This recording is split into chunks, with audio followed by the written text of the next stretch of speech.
Boa noite a todos, muito bem-vindos. Que Jesus nos abençoe, que Deus nos ampare. É sempre muito bom a gente estar aqui. No momento do passe, a gente sempre comenta, cada um faz seu pedido mental. Durante as comunicações, todos nós podemos auxiliar com a nossa energia, com o nosso pensamento. O estudo do Livro dos Médiuns é muito importante. Seria até interessante que todos que se interessam pela doutrina espírita ter o livro em casa, o Livro dos Médiuns e o Livro dos Espíritos. É muito bom para a gente acompanhar. Já comentamos anteriormente, se alguém quiser fazer alguma sugestão depois, pode colocar ali na pequena urna, porque a reunião ela tem que ser boa para todos nós. Então, vamos começar a nossa reunião. Boa noite a todos, sejam todos bem-vindos. E nós estamos aqui em mais uma terça-feira no Livro dos Médiuns, no capítulo 6, falando de manifestações visuais, e que, se acaso houver alguma dúvida, por gentileza, anotem. Pode colocar na caixinha de sugestão, porque ele é um tema um tanto que complexo e muitas das vezes surge aquela dúvida. Pode anotar, não tem problema nenhum. E a semana passada nós paramos na questão 28. Como podemos ver os espíritos em estado de vigília? Isso depende do organismo, da facilidade maior ou menor do fluido, do vidente de se combinar com o espírito. Assim, não basta o espírito querer mostrar-se, é também necessário que a pessoa a quem se quer mostrar tenha aptidão para vê-lo. Essa faculdade pode desenvolver-se pelo exercício? Pode, como todas as outras faculdades, mas é daquelas cujo desenvolvimento natural é melhor do que o provocado, quando corremos o risco de superexcitar a imaginação. A visão geral é permanente dos espíritos, é excepcional e não pertence às condições normais do homem. Isso faz lembrar um caso muito interessante, é quando um ente querido ou alguém nosso, ele desencarna. E aí nós temos maior vontade de rever isso daí. E nós começamos muitas vezes a chamá-los, que pode tanto trazê-los para o lado do bem como para o lado do mal. Quando um espírito desencarna, ele começa a fazer uma reflexão para ter uma evolução. E nós, aqui encarnados, começamos a chamá-los. Por que você não está aqui? Cadê você? Por que você não vem me ajudar? O espírito que está do outro lado começa a sentir isso daí. E em vez de evoluir, ele começa a regredir. Ele começa a sentir o peso da Terra novamente. E em vez de progredir, começa a regredir. Então, não basta simplesmente nós. Vou chamar você, eu quero ver você. Nós já falamos aqui também que a comunicação é de lá para cá e não daqui para lá. E toda vez com que nós brigamos, queremos, eu quero que seja assim, não é por aí, não é a vontade de Deus isso daí. E olha que coisa interessante. É uma predisposição física. Nós temos o Dr. Sérgio Felipe, ele está fazendo um estudo profundo sobre a pineal. A pineal é a glândula da mediunidade. Então depende muito da nossa organização para que a gente tenha a vidência. E olha que coisa interessante. Vamos pegar o exemplo do Evangelho. Quando Jesus desencarnou, para quem Jesus apareceu? Uma mulher. Todos sabem disso. E como sempre existiu um preconceito muito grande em relação à mulher, principalmente porque a Bíblia é machista. Nós vamos ver ali todas as situações das mulheres que estão enquadradas ali na Bíblia de dificuldade. Nós tivemos algumas mulheres que sobressaíram, como no caso de Esther, de Vatsa e de outras mulheres que enfrentaram realmente a realidade e que tinha muita sensibilidade mediúnica. Então Jesus apareceu para ela. Por quê? Porque ela tinha predisposição física para poder recebê-lo. E olha, segundo alguns espíritos superiores, Jesus conseguiu fazer com que 7 espíritos, principalmente ligados à parte sexual, se desvencilhasse dela através da transformação dela. Porque todos nós temos aquele amor puro dentro de nós. Mas como nós estamos num corpo físico, e nós temos todos os órgãos ainda muito materializado, muito grosseiro ainda, nós não conseguimos pôr para fora. Olha para vocês verem como que é interessante esse amor. Esse amor a mãe sente pelo filho, porque quem pode dar a vida por um filho é a mãe. O pai também, mas o amor do pai é diferenciado do amor da mãe. Por isso que na reencarnação, a doutrina espírita prega o quê? Nós vamos ter experiências em corpo masculino e em corpo feminino. Então, se a gente não tiver a predisposição, nós dificilmente vamos ver. E o João falou uma coisa aqui muito interessante, porque muitas vezes o espírito, nós pensamos que ele está numa condição boa. Porque quem realmente conhece o outro que está perto dele? Ninguém. Muitas vezes nós não conhecemos nem a nós mesmos. Tem muitas coisas camufladas na nossa vida que ninguém sabe. Só nós sabemos. Então, quando desencarnamos, nós estamos transparentes. Nós nos mostramos realmente. Então, nós já tivemos experiência disso daí. Nós fomos fazer uma reunião uma vez com um jovem e a mãe dele queria muito ver ele. E ele realmente veio, só que a condição dele não era boa. O que ela fez? Ela não acreditou na comunicação dele. Ela foi até hostil conosco, mas é a realidade. Então está aqui. E para desenvolver essa faculdade, muitas vezes nós criamos, nós imaginamos, nós não vemos. Por isso que muitos médiums, eles não veem, eles adivinham. Principalmente esses que estão na TV aí, fazendo propaganda e ganhando dinheiro. Não são médiuns videntes, são adivinhadores. Eles imaginam. E aí, para a gente mudar um pouco, eu achei uma coisa muito interessante.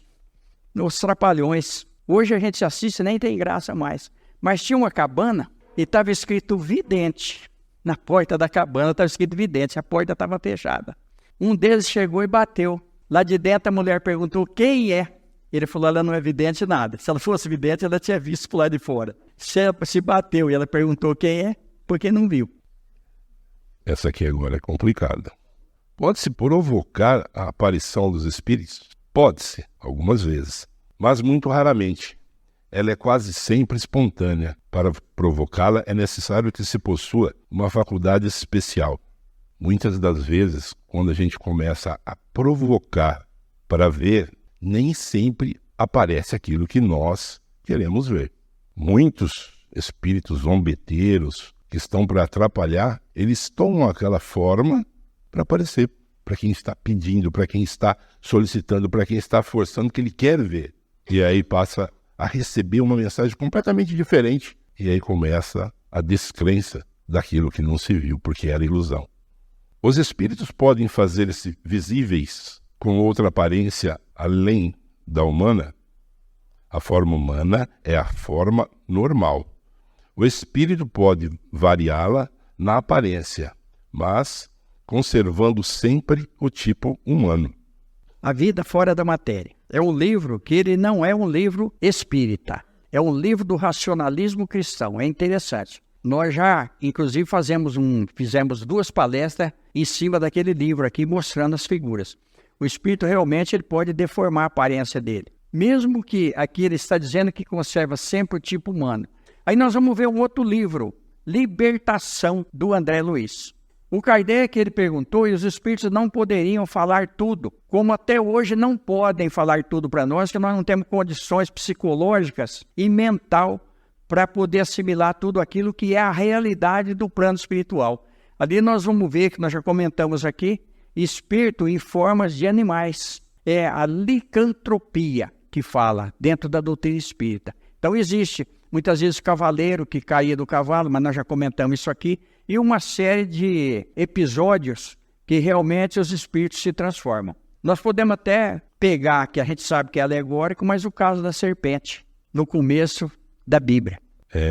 Muitas das vezes, quando nós sonhamos com alguns entes queridos, ou espíritos superiores familiares, eles estão diferentes. Por quê? Porque eles sofreram uma evolução. Eles estão mais jovens, mais bonitos. Isso graças à sua evolução. Graças a boas energias que nós aqui encarnados emanamos para eles. Não podem manifestar-se com a forma de flamas. Podem produzir flamas, clarões, como qualquer outro efeito para demonstrar a sua presença. Mas essas coisas não são o próprio espírito. A flama é quase sempre apenas um efeito óptico ou uma emanação do perispírito. Em todos os casos, é somente uma parte do perispírito que só aparece inteiramente nas visões. Que pensar da crença que os fogos fatos são almas ou espíritos? Superstição, produzidas pela ignorância. A causa física dos fogos fatos é bem conhecida. O que é esse tal de fogos fatos? Fogos fatos acontecia geralmente perto do cemitério. Aí o que o pessoal assimilava? É tudo espírito. Só que isso também acontecia nas regiões pantanosas. O que era isso daí? Era a queima dos gases que se formavam pela decomposição dos resíduos. E aí vinha aquela pergunta, será que no cemitério tem esses gases? Então eram gases que se queimavam da decomposição do ser humano, dos corpos. E todo mundo falava que eram espíritos. Aí por isso que surgiu essa causa chamada fogos fatos, mas era pura alucinação, pura imaginação. É a matéria, né? É a desintegração da matéria que existe. Agora, olha, a frama é quase sempre apenas um efeito óptico, uma emanação do perispírito. Quando nós vemos o espírito, nós não vemos o espírito. Nós vemos o corpo do espírito, o corpo espiritual dele. Pensamento sobrepõe a matéria. De acordo com o meu pensamento, é a minha vida. Nós somos o que pensamos. Isto é uma realidade. Quando nós começamos a pensar negativamente, nós adquirimos uma enfermidade, uma depressão, algum transtorno, até psiquiátrico, porque o pensamento é que está comandando tudo. Aí vem a ciência, vem os estudiosos da ciência, e aonde eles estavam tentando entender se era o cérebro que comandava tudo. Aí é os neurônios, mas quem comanda os neurônios? Tem alguma coisa a mais. Então tudo é emanação do espírito. Então está dentro disso aqui. Se o espírito pensa negativamente, tem pessoas que são maravilhosas, são bonitas na aparência, mas ele se acha feio. Eu lembro que em 1981, eu conversei com uma modelo famosa no Brasil. E à época ela era mais famosa ainda. E ela tinha um complexo, ela tinha um estado depressivo. Quem via aquela mulher, todo mundo admirava ela. Mas o íntimo dela, ela não era feliz, porque é o pensamento. Aí vamos pegar outro livro do André Luiz. A mulher é lindíssima, maravilhosa, mas quando ela dorme, ela sai em forma de bruxa, o plano espiritual. Quando o espírito desliga do corpo, era uma bruxa, que estava naquele corpo muito lindo, muito bonito, realmente fantástico aos nossos olhos. Então, é o íntimo, é o pensamento que comanda tudo. Por isso, quando nós mudamos o pensamento, nós mudamos a nossa vida. Porque se a gente começar a pensar positivo, nós vamos adquirir uma energia positiva, nós vamos atrair entidades que estão ligadas a nós e que querem nos ajudar, mas muitas vezes nós saímos de casa já achando que estamos derrotados. Então nós já perdemos metade do nosso êxito. E acontece uma coisa muito interessante que eu já comentei aqui. Muitas vezes a gente sai de casa e vai conversar com alguém que é pessimista. A gente conversa com ele derruba ainda mais o nosso ânimo. E ali nós já vamos, dali para frente, praticamente sem conseguir nada. Porque nós já nos sentimos derrotados. Quando nós devemos pensar o contrário. Porque aí sim, mesmo que a gente não alcance aquilo que é para alcançar, olha a maravilha da doutrina espírita, João. A doutrina espírita dá condição para nós. Se ainda não surgiu aquilo que nós estamos almejando, é porque muitas vezes não é interessante para nós. Aquilo talvez vai ser nocivo para a nossa vida. Então nós vamos administrando aquilo que nós já temos, procurando sempre a melhora, porque com certeza nós não devemos ficar estagnados, mas com Deus, com Jesus, e lembrar sempre que nós temos o anjo da guarda, o Espírito protetor, que nos ajuda, que nos auxilia e fortalece ainda mais as nossas vontades. A chama azul que apareceu sobre a cabeça de Sérvios Tuílios na infância foi real ou apenas uma lenda? Era real. Produzida pelo espírito familiar que desejava advertir a mãe, este médium vidente percebeu uma irradiação do espírito protetor de seu filho. Os médiuns videntes variam de grau no tocante à percepção, como os médiuns escreventes variam na escrita. Enquanto essa mãe via uma chama, outro médium poderia ver o próprio espírito. Interessante. É o corpo do espírito, como nós comentamos aqui. Então a gente vê a luz. É uma coisa tão interessante que aqui dentro do Chico Xavier, nós estamos falando isso a título de aprendizado, que isso daqui é um estudo. Nós não estamos fazendo aqui uma palestra, nós estamos conversando a respeito do Livro dos Médiuns. Eu vejo, praticamente todos, eu vejo essa flama, essa luz. E muitas vezes eu vejo o espírito. Olha, eu me emociono. Na semana passada, eu vi uma vozinha chegar aqui perto de uma menina. Falo menina porque de 50 anos para baixo agora eu considero menina, por causa da minha idade. Então eu vi a vozinha chegar toda iluminada, cheia de luz. E interessante que a hora que ela chegou, a moça se emocionou. Ela se emocionou. E aí ela se envolveu tudo em luz. Olha como que Deus é bom para nós. Olha como nós temos assistência espiritual. Só pegando um gancho nisso daí, na quinta-feira existia um guia de luz aqui, que ele estava todo iluminado, passando a energização nas águas. Na quinta-feira isso aconteceu. E ele estava muito visível aqui. Os espíritos poderiam se apresentar com a forma de animais? Isso pode acontecer, mas são sempre espíritos inferiores o que tomam essa aparência. Mas seriam sempre, em todos os casos, aparências passageiras, pois seria absurdo acreditar que o animal pudesse ser a encarnação de um espírito. Os animais são sempre animais, e nada mais do que isso. Tinha uma senhorinha que acreditava, ela tinha um gato preto, e acreditava que o gato era um super gato, reencarnado em várias gerações. Quando ela conheceu a doutrina espírita, ela quase matou o gato, que viu que não era nada disso. Olha que situação. Os animais são sempre animais, mas olha aqui, aquilo que nós acabamos de comentar, espíritos inferiores. E normalmente aparece para crianças. Ensaio teórico sobre as aparições. As manifestações mais comuns de aparições ocorrem durante o sono. Pelos sonos, são as visões. Podem ser as visões atual de coisas presentes ou distantes, uma visão retrospectiva do passado. Em alguns casos excepcionais, um pressentimento do futuro. Isso é muito comum. Pessoas que sonham, isso pode acontecer. Será que vai acontecer? E em outros casos, ele sonha, mas eu já vivi isso. Então eles estão mostrando que nós temos essa percepção. Não ofenderemos o bom senso dos leitores refutados, o que há de absurdo e ridículo no que vulgarmente se chama de interpretação dos sonhos.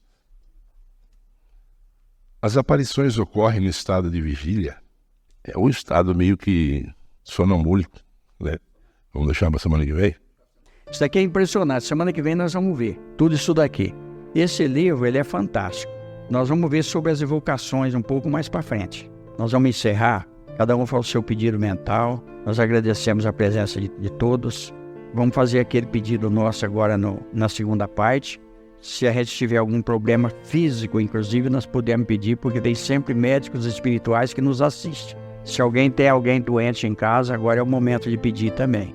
Então vamos para a segunda parte, que Jesus nos ampare.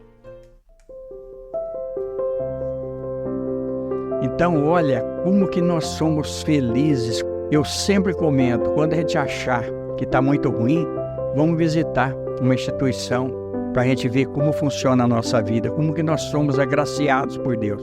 Só o fato da gente estar aqui essa noite, mesmo que muitos não concordem, que muitos às vezes não acreditem muito no que nós estamos falando aqui, mas é a realidade, a gente não inventa nada aqui. Tudo que eu falar para vocês realmente foi vivido, mesmo que pareça absurdo. Tem coisa que parece absurda, mas é a realidade. Muito obrigado então pela ajuda. No mais, está encerrada a reunião. Que Jesus nos abençoe. Muito obrigado por tudo.